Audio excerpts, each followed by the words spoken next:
Ассаламу алейкум. Нәпіл намаздың сұрақтары өте көп келіп жатыр. Нәпіл намаз деген тахаджуд намаз ба, духа намаз ба, ол қалай ол деген сұрақтар өте көп келіп жатыр. Нәпіл намаздардың, мен білетін нәпіл намаздарды іріктеп кетсем. Нәпіл намазы деген ол намаздан бөлек, 5 уақыт намаздан бөлек оқылатын намаздар.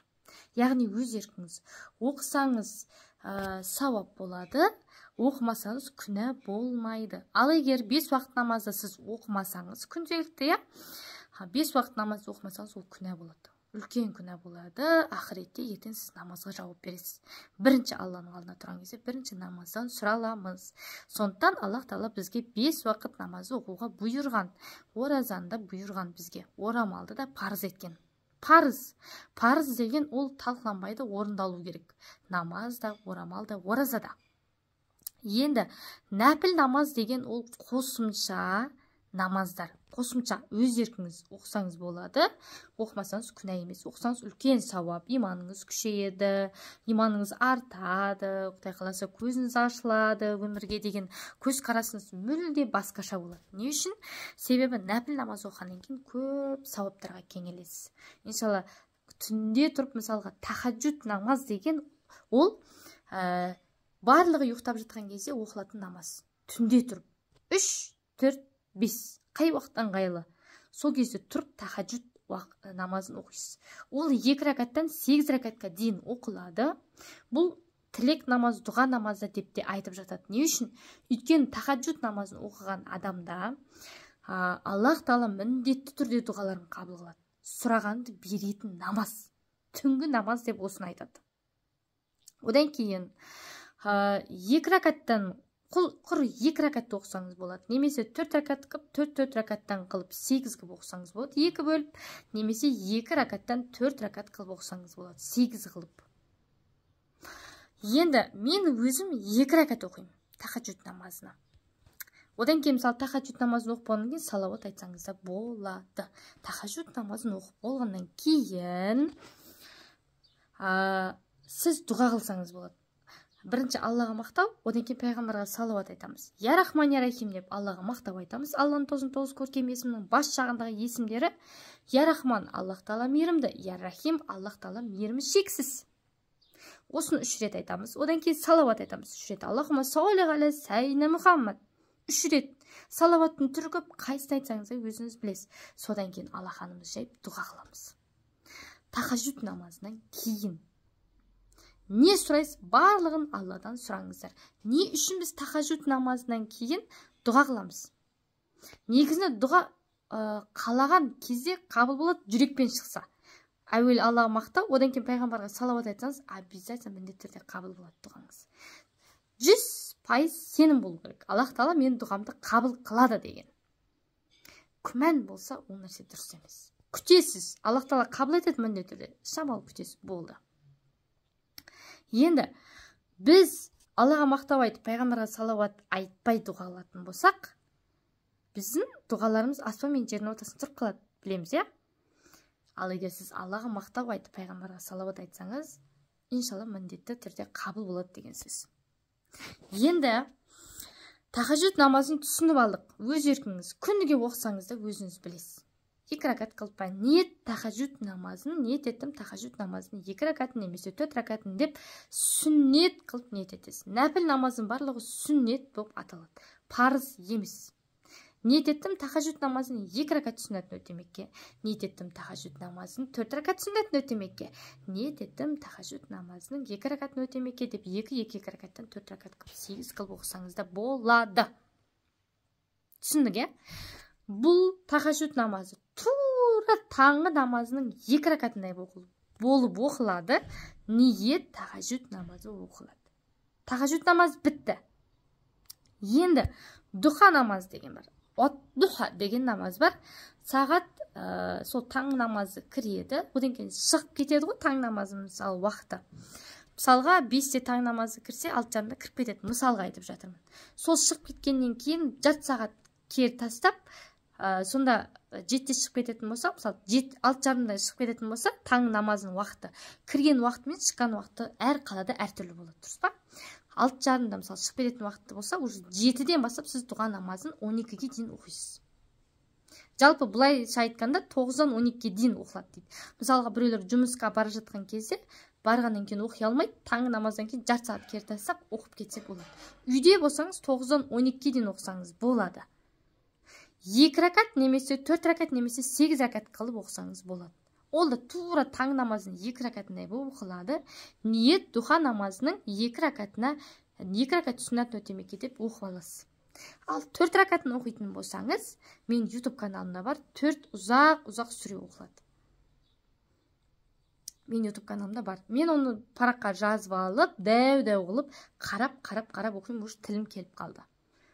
Жаттауға, менде жаттайын, содан кейін оқиын деген жоқ. Мен әрекетін уже бастап кеттім. Соқсап сіздер де әрекетін бастап кетіңіздер. Мен оны жаттап жүремін. Уақыт кетеді оның бәрі, ауыз білек шайтан. Сен сыпырлауы да мүмкін, да, уәсуәса қылуы мүмкін.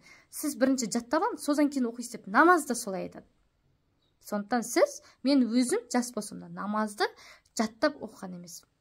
Қарап, 2 апта қарап оқыдым, алып тастадым, кейін сол сияқты 2 аптадан кейін судырат жаттап кеттім. Сол сияқты дұға намазында сүрелерін, ұзақ сүрелерін пайғамбарымыз саллаллаху алейхи вассалам айтқан, Аллах тағала өзі айтады.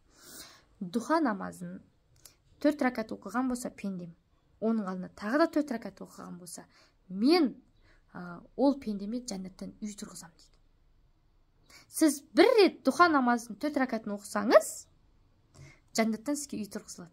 Егер оның алдында тағы да 4 ракат оқысаңыз болса, егер 2 бөлікте 4 ракаттан оқысаңыз болса, тағы да үй тұрғызылады. Бізде мысалы әлемде 5 үй, ары кетсе 5 үй шығар. Бір үйдің өзіне жете алмай жатқандар бар. Ол жерде сіз күніге де дұға намазын оқисыз, бірақ күніге де Алла тағала жәннаттан үй тұрғызады. Ол жақта асыра сілтеушілік, көптік, ысырапшылық деген жоқ ол жақта, жәннатта. Бұл өмір сияқты емес ол жақ. Біз ойлаған нәрседей болмайды ол жақ. Сол үшін, иншалла, күніге де оқысаңыздар вообще керемет. Үйренем дегенше 2 ракатын оқи беріңіздер. Жазып алып болғаннан кейін практика ретінде де сол оқи бересіз. Дәретіңізді алып бірақ 4 ракатын оқи бересіз. Кеттік. Енді қажет намаз деген бар. Бұл да нәпіл намаз. Мен нәпіл намаздарды ғана айтып жатырмын, қыздар. Одан кейін қажет намаз деген бар. Қалаған уақытыңызда оқисыз 2 ракат. Қалаған уақытта оқисыз 2 ракат. Одан кейін мысалға 5 намазының мысалы 1:30-да болса 12:30-да ешқандай намаз оқылмайды. Макрух уақыт. Соны біліп алыңыздар. Одан кейін қажет намазы тура 2 ракат, таң намазын 2 ракатындай болып оқылады. Ниет қажет намаз болып оқылады. Сәждеде дұға қылынады. Ол да менің YouTube каналымда бар. Пайғамбарымыз саллаллаху алейхи вассаламның дұғасы. Қандай бір дұғасы болса, сәждеде дұға қылынады. Пайғамбарымыз саллаллаху алейхи вассаламның дұғасын. Одан кейін намаз біткеннен кейін дұға қыласыз. Әуелі Аллаға мақтау, пайғамбарға салауат, Аллахыңыз жайыз, бәрін сұраңыз. Сұраған кезде ақыреттік, осы дүниелік, барлық нәрсені, осы өмірде өткен альхамдулилля мұсылмандардың барлығына жәннат нәсіп ете көр. Қабір азабынан сақтай көр деп барлығын сұраңыз. Енді қысқаша қалай дұға қыламыз? Мен өзім қалай дұға қыламын, мен соны айтып кетсем. Я рахман я рахим, я рахман я рахим, я рахман я рахим, Аллахумма солли аля сайидина Мұхаммад. 3 рет. Я рахман я рахим, менің өткен білмей істеп қойған күнәларымды кешіре көр. Тозақтың отынан және қабірдің азабынан сақтай көр. Жәннатты нәсіп еткейсін. Ең соңғы сөзім шын жүрекпен айтылған калима болсын. Бастысы. Мен ақыреттігін сұрап жатырмын. Одан кейін дүниелік. Аллах тағала мен өмір жасым ұзақ болсын, дем сау болсын, ауырмайын Аллах тағала, иманым күшейсін, иманым тассын, өмір бақи осы орамалда өтейін. Ең соңғы сөзім калима болған кезде менің барлық әуреттерім жабық дәретте болайын, бір тал шашым да көрінбесін. Одан кейін Аллах тағала мен дұға тілектерім барлығын қабыл ете көр. Маған не хайырлы болса соны бере көр. Хайыры болмаса менен соны алыстата көр. Мен жүрегіме мықты иман нәсіп ете көр. Сабырлық нәсіп ете көр. Көркем мінез нәсіп ете көр. Сені қатты жақсы көріп, пайғамбарымыз саллаллаху алейхи вассаламды қатты жақсы көріп, сүннет амалдарын орындауыма Аллах тағала нәсіп еткейсін. дұға тілектерімді қабыл еткейсін. Отбасыма, бала шағама, әке шешеме, қайын жұртыма, бауырларыма, күйеуіме Аллах тағала амандық бергейсін деп ары қарай тізбектеп кетесің. Не үшін біз бірінші өзімізге дұға қыламыз? Өйткені дұға қылған кезде адам бірінші өзіне дұға қылады.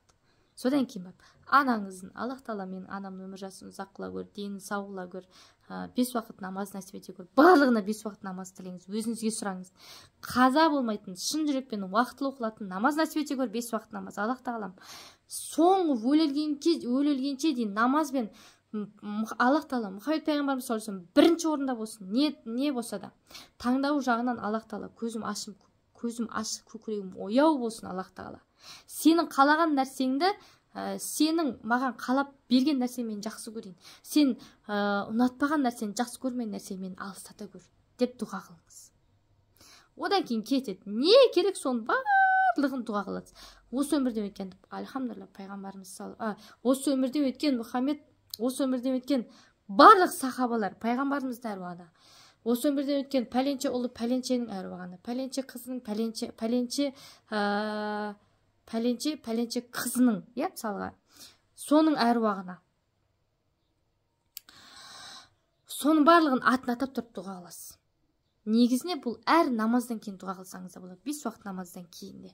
Негізінде нәпіл намаздар өте көп. Тілек намазы, қажет намаз, дұға намаз, тахажжуд намазы, одан кейін таспих намаз деген бар. Менде әлі иншалла алдағы уақытта шығады ауабин намаз деген бар. Көп нәпіл намаздардың түрі өте көп. Сіз 5 уақыт намаздан тоқтап қалсаңыз, нәпіл намаздарды қоспасаңыз, иманыңыз сол күйі тұрады. Бір күн намаз тастайды келеді. Сол үшін қосымша истихфар, салауат, зікір, Алланың тосын көркем есімі, истихфар, салауат айтып тоқтамай нәпіл намаз, тахажжуд намаздарды оқысаңыз, әрбір ісіңізге амал жасасаңыз, иманыңыз күшейеді. Енді бір сөзбен сіздер түсінген боларсыздар. Нәпіл намаздың түрі көп, қайсысын айтсаңыздар өзіңіз білесіздер. Енді бұл менің YouTube каналым, міндетті түрде тіркеліп кетіңіздер, лайк басыңыздар, достарыңызға таратуды ұмытпаңыздар.